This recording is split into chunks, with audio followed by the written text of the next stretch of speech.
So let's say you've identified a paper that you want to enter into CIViC. In this case, I'm going to use Anderson et al., published in Blood in 2017, shown here. In this paper, they discuss that venetoclax achieves responses in 79% of patients with relapsed or refractory chronic lymphocytic leukemia or small lymphocytic lymphoma. However, they want to understand why patients that do progress. And so they want to test a number of risk factors for progression and see if there are any associations. In Table 3, they'll show several of the different factors that they tested.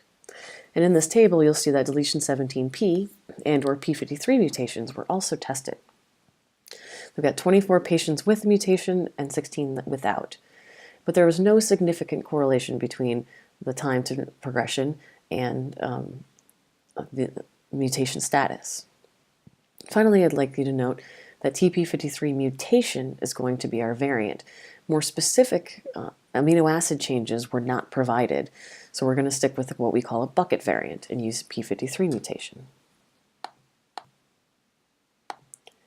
Now that we've identified our paper, we can go to the CIViC website. So civicdb.org will take you to the home page. I'm going to notice that there's only 3 buttons because you can't add or edit evidence in CIViC until you've signed in. So once you've signed in with one of our authorized providers, you can now see that there are 4 buttons and we can add evidence. As I mentioned, we're talking about TP53 mutations. So we simply type TP53 and a series of options appears. And now we can type mutation and use one from the drop-down or create our own. We have the specific PubMed ID, and you'll notice that underneath the citation it's updating with the various numbers, so that we actually found that Anderson et al. 2017 in Blood is the appropriate PubMed ID. We can then enter our variant origin and the disease ontology ID appears. So this is important because we want to make sure that we have the most specific disease as we can. We can then enter our evidence statement, which I have pre-populated here. We can edit it as it's shown here.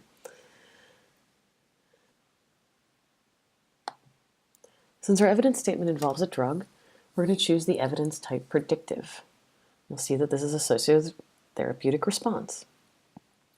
The evidence level is clinical evidence, since it's part of a clinical study and a number of patients.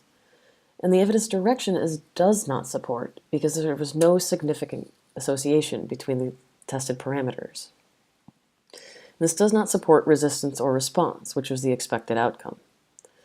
And here we can put the drug name or drug names if there's more than one, but in this case there's only a single drug.